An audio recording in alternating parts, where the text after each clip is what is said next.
Hello everyone, welcome back to our channel let's learn together. ఈరోజు మన వీడియోలో Python library functions command prompt ఎలా install చేయాలో చూద్దాము. సో ఫస్ట్ సిస్టంలో కింద సెర్చ్ బార్లోకి వెళ్ళి కమాండ్ ప్రాంప్ట్ అని టైప్ చేయండి. మనం షార్ట్కట్లో సిఎండి అని కూడా టైప్ చేసి ఎంటర్ చేస్తే మనకి కమాండ్ ప్రాంప్ట్ అనేది ఓపెన్ అవుతుంది. ఇక్కడ నేను పూర్తిగా టైప్ చేస్తున్నాను కమాండ్ ప్రాంప్ట్ అని. టైప్ చేసి మనం ఎంటర్ చేస్తే మనకి కమాండ్ ప్రాంప్ట్ అనేది మనకు ఓపెన్ అవుతుంది. సో ఇప్పుడు నాకు కమాండ్ ప్రాంప్ట్ ఓపెన్ అయింది.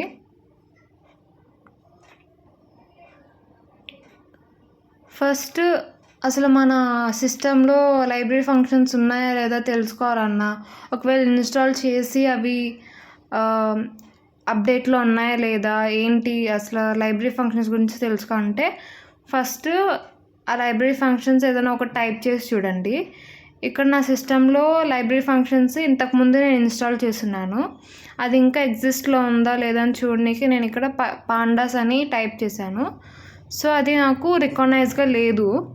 సో నేను మళ్ళీ ఇన్స్టాల్ చేస్తున్నాను. దానికి సింటాక్స్ అనేది Python -m pip install pandas అన్నమాట.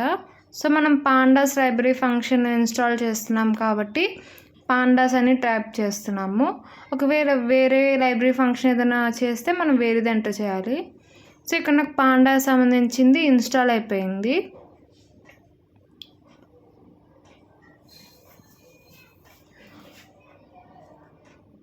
సో అలాగే ఇప్పుడు మనం ఏదైనా స్పెల్లింగ్ మిస్టేక్ కానీ సింటాక్స్ తప్పు కానీ రాస్తే ఎర్రర్ వస్తుందో లేదో కూడా చూద్దాము. ఇక్కడ నేను వచ్చేసి -m బదులు IM అని టైప్ చేశాను. సో ఇక్కడ కమాండ్ ప్రాంప్ట్లో చిన్న స్పెల్లింగ్ మిస్టేక్ అయినా సరే మనకి వెంటనే ఎర్రర్ చూపించేస్తుంది. సో ఇక్కడ నాకు ఎర్రర్ చూపించింది కదా. సో నేను మళ్ళీ ఇప్పుడు ఎర్రర్ లేకుండా టైప్ చేస్తున్నాను. పైథాన్ అనేది మనం .py ఎక్స్టెన్షన్తో కూడా మనం రాసుకుంటాం కదా. అలాగా నేను ఇక్కడ పైథాన్ని py అని రాసుకొని అలాగే నేను సింటాక్స్ కంటిన్యూ చేస్తున్నాను. py -m pip install numpy. So ఇక్కడ నేను numpy లైబ్రరీ అనేది నేను ఇన్స్టాల్ చేశాను. తర్వాత అలాగే నేను ఇంకొక లైబ్రరీ ఫంక్షన్ ఇన్స్టాల్ చేయాలనుకుంటున్నాను. Python -m pip install matplotlib నేను ఇన్స్టాల్ చేస్తున్నాను.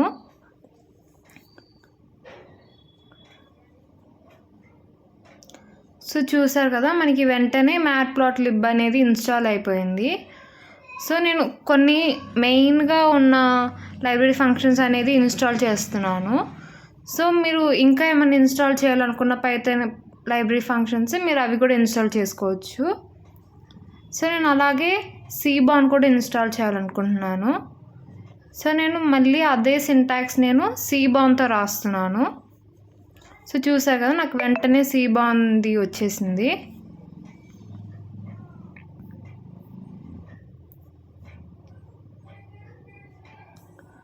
చూసారు కదా, మనకి ప్రాసెస్ అనేది వెంటనే ఇన్స్టాల్ అయిపోతుంది. ఎక్కువ టైం ఏం తీసుకోదు.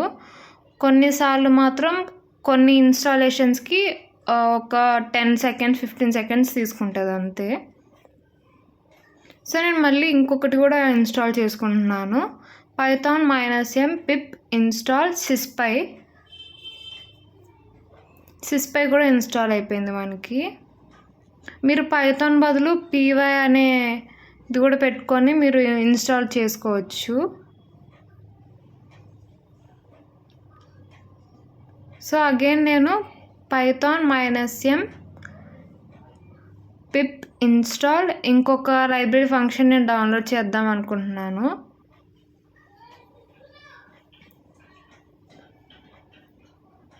scikit-learn అనేది నేను డౌన్లోడ్ చేస్తున్నాను. నేను పైననే ఇంకోసారి డౌన్లోడ్ చేశాను ముందే, అసలు ఎలా డౌన్లోడ్ అవుతుంది ఏంటి అని నార్మల్గా. సో అది ప్రాసెస్ కరెక్ట్గా అయింది, అందుకు నేను మళ్ళీ ఇంకోసారి మీకోసం ఇన్స్టాల్ చేస్తున్నాను. సో ఇలాగ ఇన్స్టాలేషన్ అయిపోయిన తర్వాత మనము వాటికి సంబంధించిన ఎక్స్టెన్షన్స్ అవన్నీ సెట్ చేసుకుంటే సరిపోతుంది. అలాగే నేను TensorFlow కూడా నేను ఇన్స్టాల్ చేసుకుంటున్నాను. టెన్సర్ఫ్లో అనేది నాకు కొంచెం టైం తీసుకుంది. ఒక 1 మినిట్ దాకా తీసుకుంది నాకు టెన్సర్ఫ్లో మొత్తం ఇన్స్టాల్ అవ్వడానికి. ఇక్కడ మనకి డౌన్లోడ్ అవుతుంది కదా.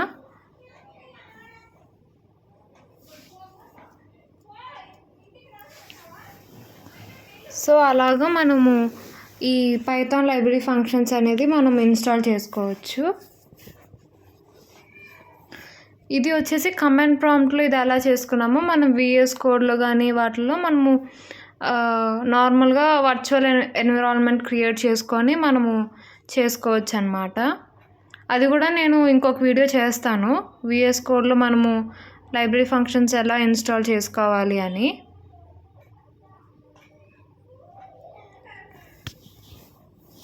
సో ఇలాగా మన లైబ్రరీ ఫంక్షన్స్ అన్నీ మనం ఇన్స్టాల్ చేసుకున్నాము. అలాగే మన వీడియో అందరికీ షేర్ చేయడం మర్చిపోవద్దు. Thank you.